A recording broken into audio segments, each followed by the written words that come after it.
Go green, and we are live. Hello everyone, good afternoon, welcome to Thursday. Let's just give it 30 seconds, let the last people just get into the room. A few more people still arriving. By the sounds of it, my neighbours are actually trying to get into the room as well, but physically, so if you hear any loud banging, that's not us, apologies.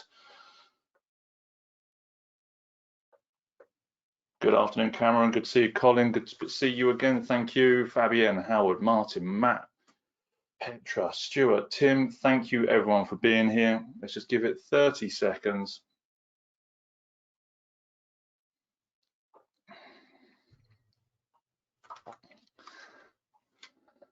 Give it a moment. Oh, excuse me. Mobile phones. My one hiding across the other side of the desk. Wow. Right, let's get everyone set up for success. Let's make sure that we have got that little aeroplane lit, zero out the distraction, 100% attention on exactly what we're doing here today. Making sure you've got a drink. Let's make sure we stay hydrated, get the brain lubricated, and let's make sure we keep this learning sticky. Dry brain equals dry session.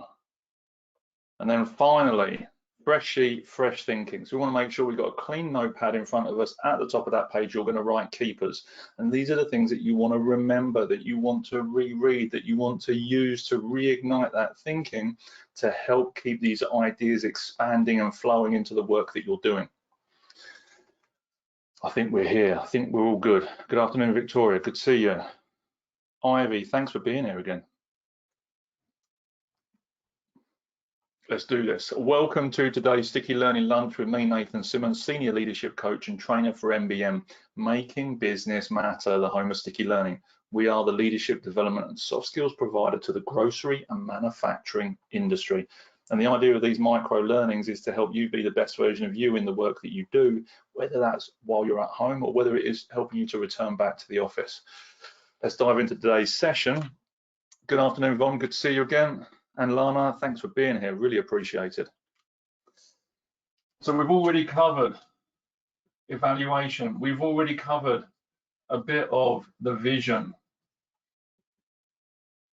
So we've taken time to look at ourselves. We're looking at 360 feedback, whether we do this once a year, but actually ideally as this idea came to me as we were doing the session 2 days ago, breaking it up into bite-sized chunks. So maybe you're asking smaller numbers of questions about a very specific part of your leadership, coaching, communication, feedback, whatever it might be, and getting some input on that on a regular basis, maybe once a quarter. Then taking the time to build the vision. Where do you want to get to? I use the analogy a lot. It's the same as sat-nav. Where am I now? Where do I want to get to? Where am I now? Where am I going to? And making sure I've got the right information that's going to help me get where I need to be. And this pen is now departing. Let's see. That'll do. And today we're going to be looking at obstacles. We're going to be looking at those things that hold us back. And before I do that, I'm just going to drop in the link for the future sessions and rightfully reminded, come off the full screen. So in the chat box, you can see the link there. It's got the previous sessions. If you haven't seen them, they're on there already. You can click onto them and rewatch them. And also, if you haven't signed up for Monday's session, where we're going to be looking at the last part of this framework, which is around how to create the actions, now is the time to do that. You've got the link there. Click through, sign up, get yourself registered so you're live in the room. And also, if you know people that are going to get value from this, share it with them. Really important that we get some of this information into more leaders so that more leaders are thinking this way and approaching life differently. Rather than thinking they're already perfect, rather than having no idea where they're going and actually just end up complaining about the problems as they come downstream because they haven't prepared for them, because they didn't expect them. When actually most of the time, 99% of the problems that come downstream, we know they're going to happen if we ask the right questions. And not enough people are doing this. This is why we have challenges in leadership. This is why we have challenges in certain teams, because we're not self-evaluating. we don't have our own vision, and we're too reliant on someone else telling us what to do. And actually, the obstacles are the things that we need to embrace and see before they come downstream, so that we can line up the challenges in front of us in a chronological, strategic order and overcome them, gradually improving our skill sets as we step over each one of them. Hope this is making sense. So where are we going first? Number one.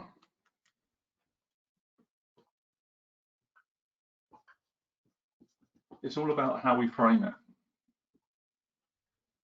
So it's it's the labels that we apply to this. And I talked about this a bit before in regards to ourselves when we're doing personal development and when we're doing goal setting. And also when we're doing negotiation, it's different ways that we focus our brain. When we're looking at feedback, which we're going to look at in a couple of weeks, and you're looking at personal development, it's what you think of someone is how you treat them. So what you think up here, the content of your head dictates the content of your mouth.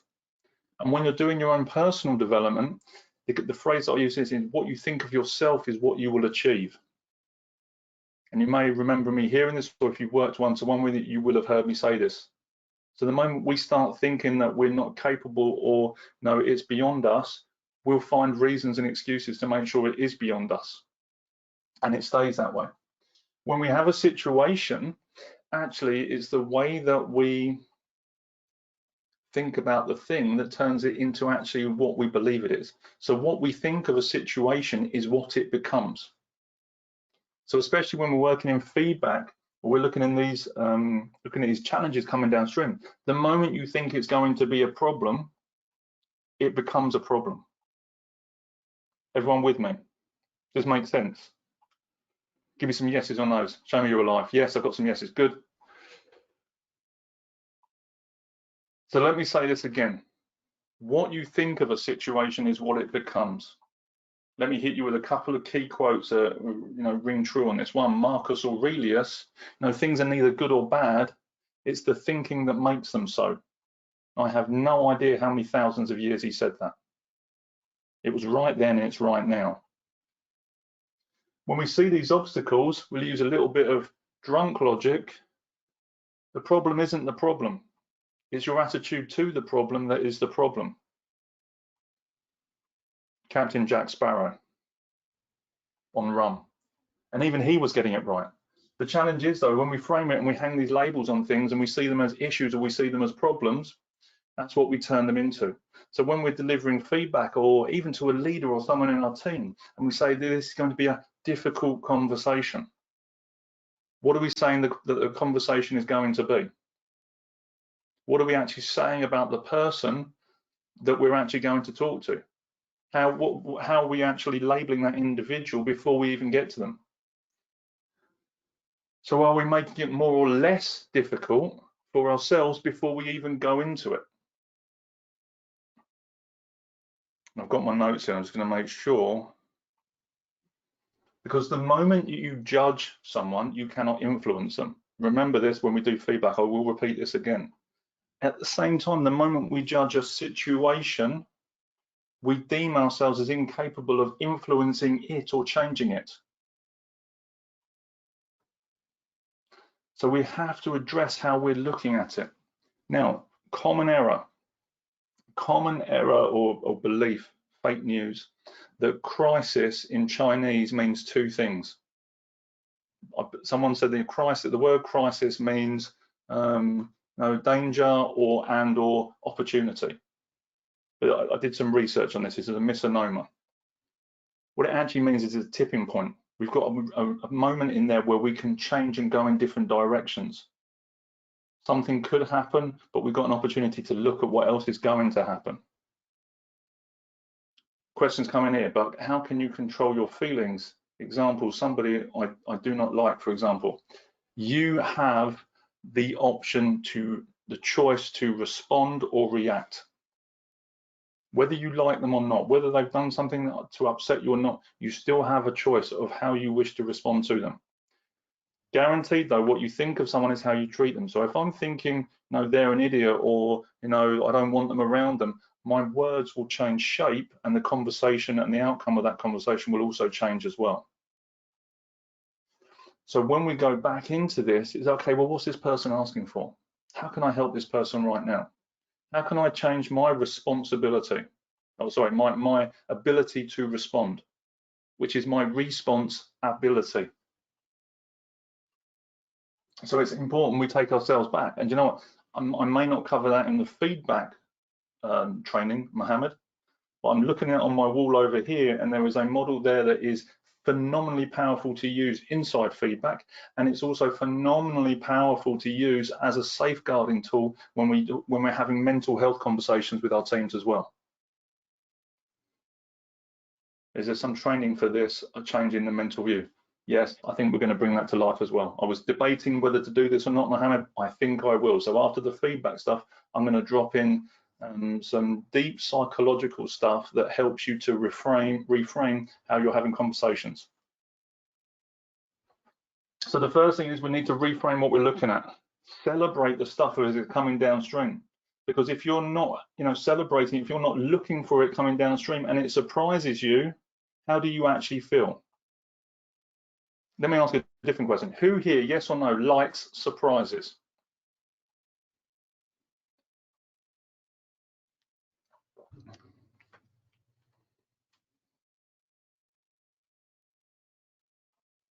So here we go. So got yes. Keeps it, yeah. Depends, exactly. Yes, but the good ones. Always like a free beer. So this is the challenge. Everyone says, yes, I love surprises. And then they always say, but it depends what it is.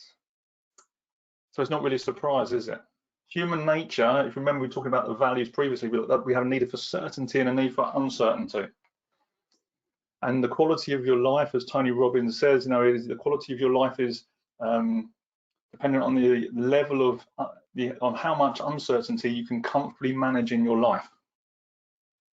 So surprises, especially the ones that we don't want or that are going to cause us more problems, they're not very welcome.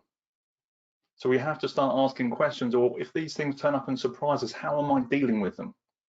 How is that affecting the way that my team is working?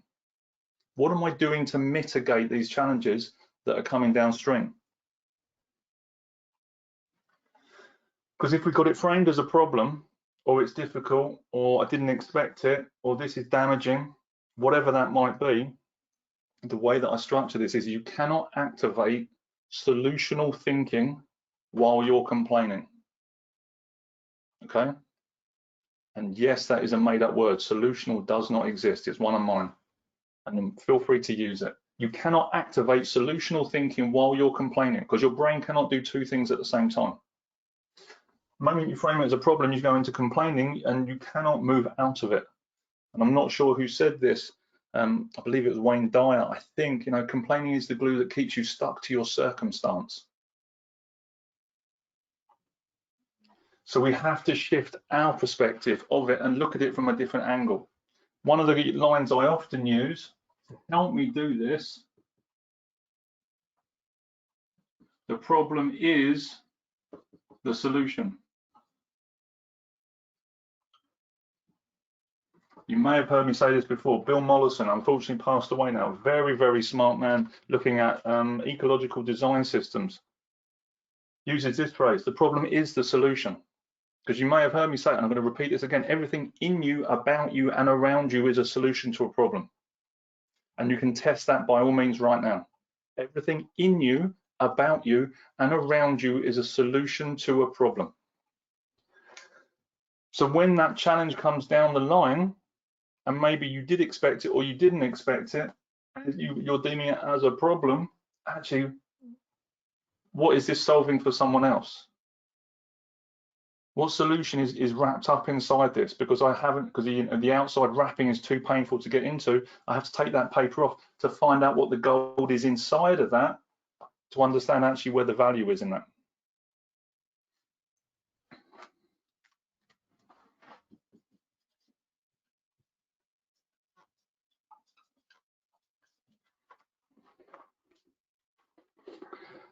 Number two, for dealing with challenges and obstacles, is acknowledging them. The first thing most people do is they ignore them.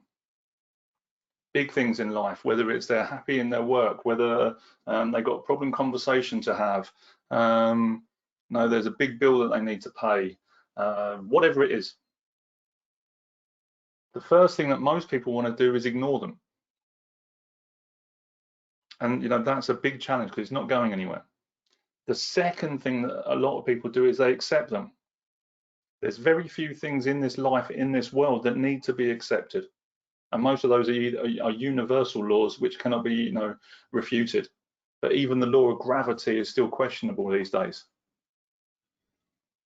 So we have to understand, we have to acknowledge those things. Nothing in nature is certain. There is no such thing as a safe bet. They don't exist anymore. I've talked about this before. Again, I'm going to drop this in here. The only investment that is guaranteed is the one that you make in yourself and your own personal development. What we have to shift our perspective of, or perception of, is acknowledging those things. They're going to happen. And we need them to happen. What's the cliche? Fair seas never made fine sailors. We need challenge in our life. We need friction. We need tension. We do not go to the gym of life to lift lighter weights. We go to the character gym. And we go there, and every time we go to the gym to push weights, we want to push bigger weights to build bigger muscles so we can deal with the next challenge that's coming downstream, rather than staying at the level of understanding we've got now.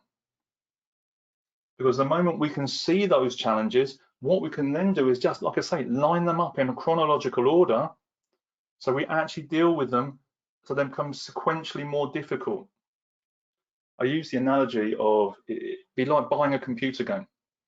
And if the first level of the computer game was so hard that no one could ever complete it, and then the rest of the levels got easier, how many copies of that game do you think would get sold?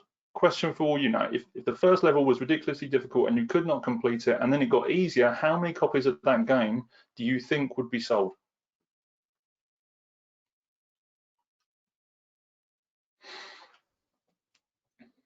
Some good stuff coming in. Is there a good practice to call problems challenges? Does the change? Yep.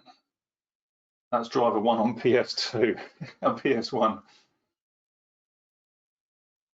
Not after the initial rush. Absolutely. We wouldn't do it. We wouldn't go into that, except when we get the Lego Star Wars on what it used to be Nintendo DS or whatever it is, and we'd be sitting there playing it, and you get part way through it, and then there's this one bit that's really challenging, and you've got so far into it that you just don't want to put the game down because you want to keep going and keep going until your thinking goes up again. You're now I've got it. Then you go on to the next level, and then the next level uses all the thinking that you've got from the previous levels to help you get over that. Except we do not apply the same logic to our own lives and the way that we work. We spend more time plugged into things like Nintendo DS's, stuck trying to get Luke Skywalker to jump over a platform, than actually dealing with the problems that are coming downstream in our own lives and our own projects. So we have to acknowledge they're going to be there and look for it in order to mitigate it. How do we do this?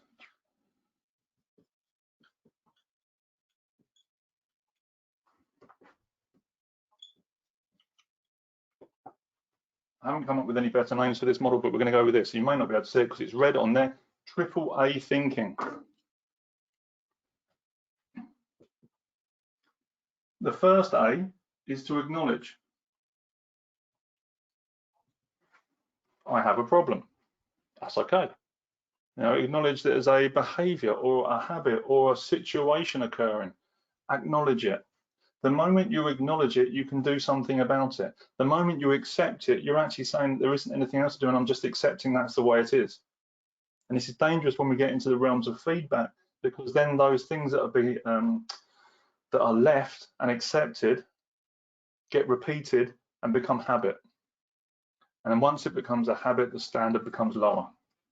So we just acknowledge what it is we're seeing. We can start to ask some questions. Okay, well, this is where I'm going with this project. This is what I'm doing in this situation. This is where I'm going with this team. where do I want to get to? So I'm just going to share my screen with you so you can see some of the questions that are going to come up in this space. So there's a couple of questions there that I've pulled out of the, bear with me, I'm just going to drop off that for 2 seconds because there is another link that I can share with you. He says that will give you some more of these questions. The free online sample of the leadership coaching deck.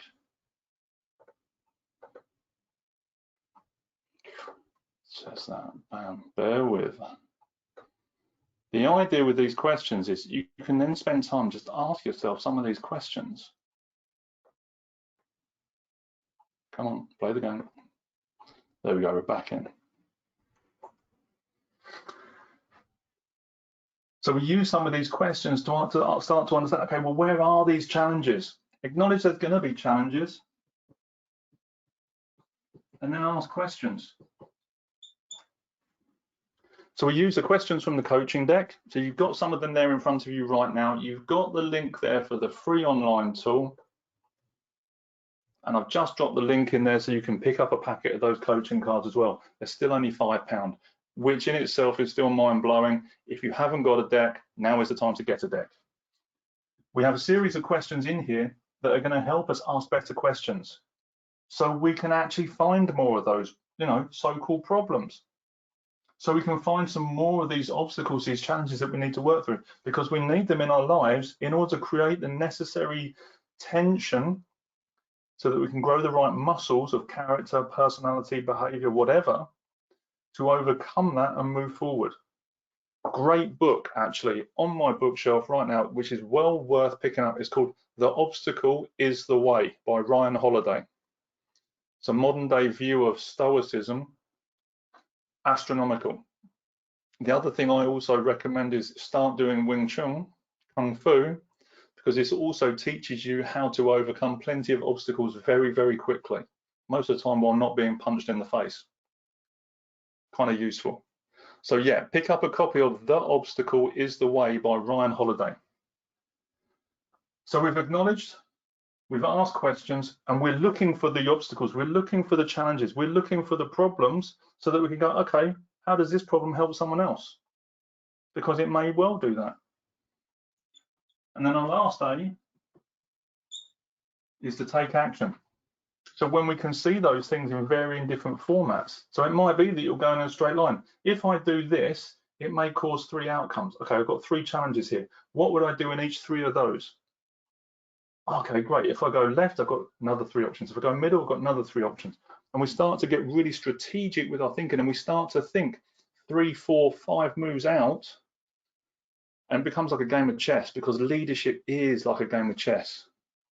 Project management is very much, as Stuart was talking about in response to my post, it's about mitigating those risks. It's about seeing them, anticipating them, and applying the solutions that you know work, and understanding that things still may not work even if you do that. You have a plan, and at the same time also have the flexibility to throw the plan out the window if you need to, because you know something better needs to be acted on right now.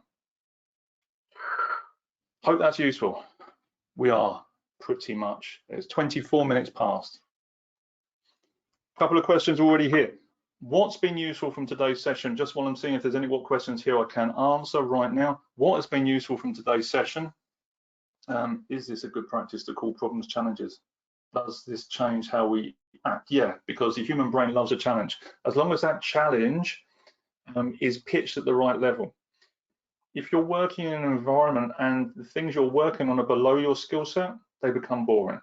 If they're too far over your skill set, they become overwhelming, and you start to struggle. One of the things I often say to people is, the deep end is the best end. There's more of it and there's less people. So we start to embrace the challenges of the physicality, the conversation. Maybe someone says that person's really difficult. Oh, I don't want to give them feedback. Okay, cool. I'll go and do it. Why? Because I understand that I have a certain skill set and I can flex some of those muscles and see how it works. I also suggest to people, from the martial arts background, is fight black belts. Doesn't matter what grade you are, go and fight the black belts. Why?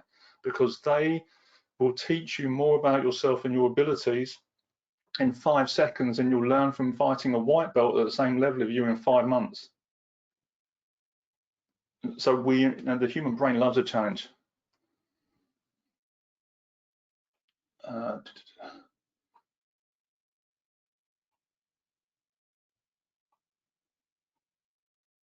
How important to break down the problem into smaller chunks and solve it? Absolutely. If you need to do this to make it achievable, is break down those things into objectives and elements of it. So when, for example, we're looking at feedback, we structure the conversation in a way so we can prepare each part of that conversation.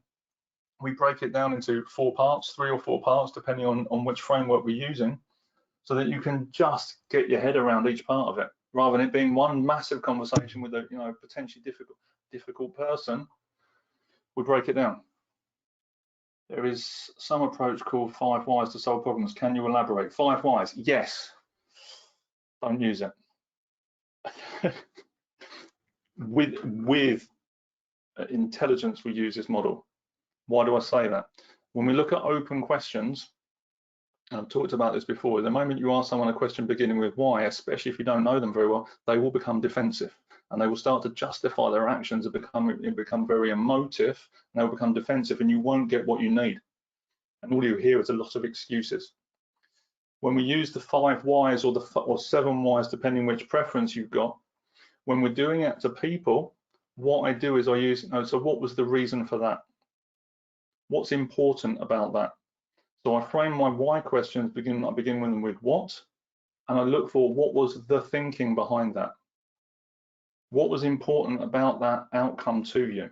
So rather than going why, and guessing excuses, I want to get objective and get information. When we use the 5 whys or the 7 whys, we then do this, but we do it on processes. So when you're looking at lean methodology or 6 Sigma, continuous improvement, then we use the whys, because a process does not have any emotions. Hope that's useful. Like AAA thinking, good. Cannot solutionize while complaining, love that, good. AAA framing and having more control of my thinking, make things positive journey, absolutely. Another recommendation here from Mohammed, The Art of War, absolutely. Sun Tzu, big fan, big fan. Soft on the people and hard on the problem. Yeah.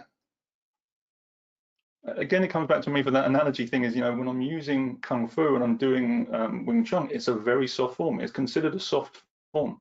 Now, we are very relaxed in what we do. At the same time, there are frameworks that we use which allow us to be soft in that and still deliver a strong message. Is it dreaming to think that if the vision is clear, there is less obstacles? Yes and no, because actually, if the vision is super clear, you stop looking at things, you'll still see the obstacles, but they become more fun. You see them as the necessary steps of learning to improve where you're getting to. And in fact, how you will learn to embrace them, because what happens is you make every step forward a step up, and every step up becomes the preparation for the next 2 steps. So when we think about it in this way, they still piss us off. They still give us frustration. They still aggravate us. At the same time, we'll still go looking for more of them, because the vision is clear. If the vision isn't clear, or the vision isn't yours, it's more likely that you're going, yeah, I'm not interested. Meh. Good. Lots of questions came through, lots of value coming in. What other questions? If you have no more questions, please light them up on the box and just say no if you haven't got them. If you do want them, that's also okay.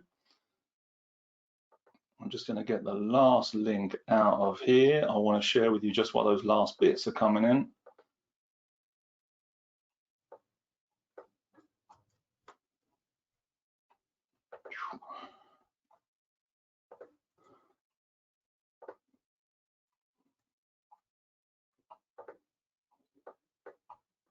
That's what happens when you're flying solo. Wow.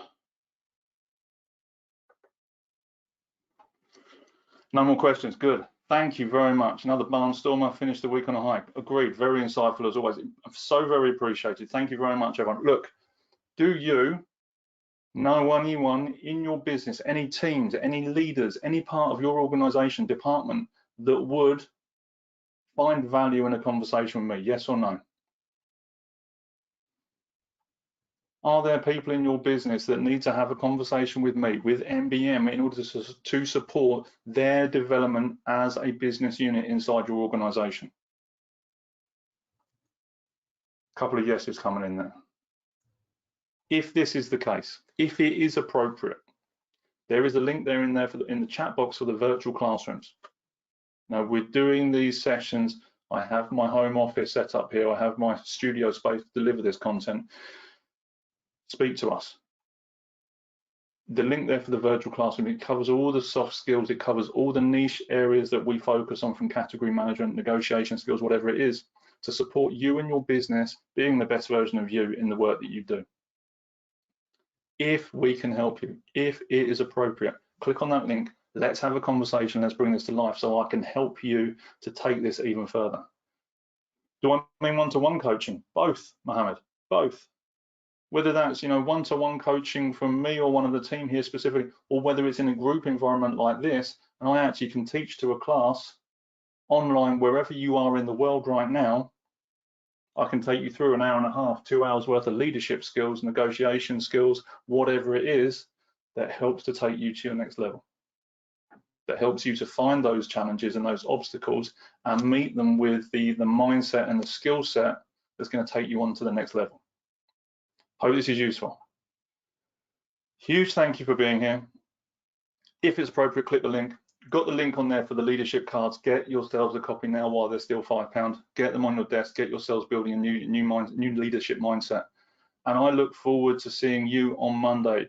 The link in there, if you haven't signed up, sign up, share it. Let's get some more people in this room and share this message. Everyone, have a lovely rest of your day. Have a lovely rest of your week, and I will see you all on Monday. Thanks very much.